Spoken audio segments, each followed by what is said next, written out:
پر آتا ہے تو رحمان خوش ہوتا ہے۔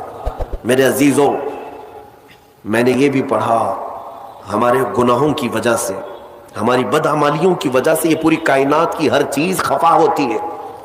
آپ کیا سمجھتے ہیں کہ یہ درخت تمہیں سلام کر رہے ہوتے ہیں؟ یہ زمین یا آسمان تمہیں دعائیں دے رہے ہوتے ہیں؟ یہ ہمارے گناہوں کو اپنے سامنے آنکھوں سے دیکھ کر کے اللہ کی بارگاہ میں کہتے مولا تو انہیں ہلاک کیوں نہیں کرتا؟ زمین بھی کہتی ہے کہ مولا تو حکم دے میں پھٹ جاؤں اور اندر ان کو سمو لوں۔ یہاں تک کہ فرمایا گیا سمندر روزانہ جلال میں آتا ہے گناہوں کی کثرت کی وجہ سے۔ یہ جو عیاشیاں زمین پر کرتے ہیں بندے، اللہ کی زمین ہے، سلطنت اس کی ہے، حکومت اسی کی ہے، کھاتے اسی کا ہو، پیتے اسی کا ہو، اور نافرمانی اسی کی زمین پر، تو سمندر روزانہ 2 مرتبہ جلال میں آتا ہے، غصے میں آتا ہے، اور باہر نکل کر کے آتا ہے اور کہتا ہے مولا تو مجھے حکم دے دے، اجازت دے دے، میں ایسی تباہی لاؤں گا کہ ان کے گھروں کے چھتیں اکھڑ جائیں اور ان کا نشان ختم ہو جائے۔ رب تبارک و تعالیٰ کا حکم ہوتا ہے سمندر تو واپس چلا جا، میں اپنے بندوں کے توبہ کا انتظار کر رہا ہوں۔ سمندر کو واپس کر دیا جاتا ہے۔ آپ دیکھیں پانی ابال کھاتا ہے، موجیں تھپیڑے مارتے ہوئے کنارے تک آتی ہیں اور پھر چلی جاتی ہیں، پھر چلی جاتی ہیں۔ بزرگوں نے فرمایا روزانہ سمندر اجازت مانگتا ہے کہ ان کے گناہوں کی پاداش میں انہیں تباہ کر دوں، لیکن میرے عزیزوں وہ رحمان ہے جو اپنے بندوں سے ماؤں سے زیادہ پیار کرتا ہے، ماؤں سے زیادہ رحم فرماتا ہے۔ میں نے ایک روایت پڑھی تھی، حضرت ایوب علیہ الصلوۃ والتسلیم اللہ رب العزت کی بارگاہ میں عرض کرتے ہیں کہ مولا یہ جب بہت زیادہ گناہ کرتے ہیں تو ان سب کو ہلاک کیوں نہیں کرتا؟ فوراً ان کے گناہوں پر ان کی ہلاکت کیوں نہیں آتی؟ آپ سے کہا گیا، آپ کو حکم ہوا کہ آپ مٹی کے مٹکے بنائیں، خوبصورت سے خوبصورت، حکم خدا تھا تو وہ بنانے پر لگ گئے، الگ الگ رنگ کے، الگ الگ نقش و نگار کے بنا کر کے تیار ہوئے۔ تو رب تعالیٰ نے فرمایا اب ایک لائن سے ایک ایک کو توڑتے آؤ۔ بنانے کا حکم ہوا اور اس کے بعد توڑنے کا حکم ہوا۔ جب توڑنا چاہ رہے تھے تو ان کو یاد آ رہی تھی چیزیں کہ میں نے اس کو اتنی محنت سے بنایا، اتنے نقش و نگار اس میں کیا، اس کو توڑنا ہے، اس کو توڑنا ہے۔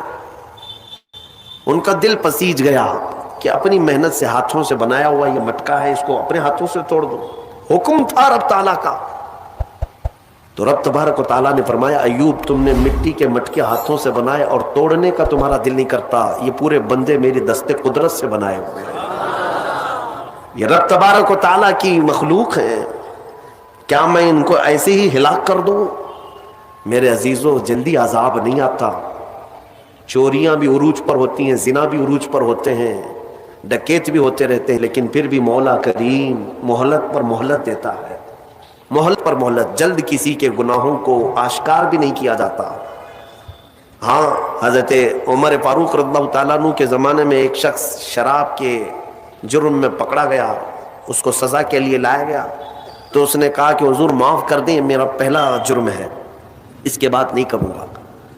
آپ نے فرمایا تو جھوٹ بولتا ہے، تو جھوٹ بولتا ہے۔ کہا کہ نہیں سچ کہہ رہا ہوں کہ پہلی بار پکڑا گیا ہوں، پہلی بار میں نے ایسا کیا ہے۔ انہوں نے کہا نہیں تو جھوٹ بولتا ہے۔ جب سختی کی گئی تو پتا چلا اس نے اس سے پہلے 10 بار کیا ہے۔ لوگوں نے پوچھا آپ اتنا یقین کے ساتھ کیسے کہہ رہے؟ امیر المومنین نے فرمایا مجھے میرے رب کی ذات پر یقین ہے، وہ پہلے گناہ پر جلدی پکڑ نہیں کرتا، چھپاتا ہے۔ مولانا روم رحمۃ اللہ تعالیٰ علیہ فرماتے ہیں مثنوی میں، آپ کو میں بتاتا ہوں میرے عزیزو، آج پلٹنے کی رات ہے، آج واپس بارگاہ رب میں آنے کی رات ہے۔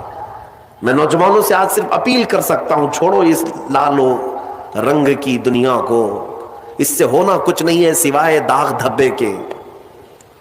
تم اپنی زندگی کو اگر عیاشیوں کے نظر کر دو گے کہ کچھ نہیں حاصل ہونا ہے، کچھ نہیں حاصل ہونا ہے۔ ان گناہوں کی لذت زیادہ دیر کی نہیں، بہت جلدی ایکسپائر ہو جاتی ہے، اور نیکیوں کی لذت قبر نہیں حشر میں بھی باقی رہتی ہے۔ چھوڑ دو ان زندگیوں کو اور واپس آؤ بارگاہ مولا میں۔ مولانا روم فرماتے ہیں مدینے میں ایک سارنگی رہتا تھا، سارنگی بانسری بجانے والا، اسی سے اس کی کمائی چلتی تھی۔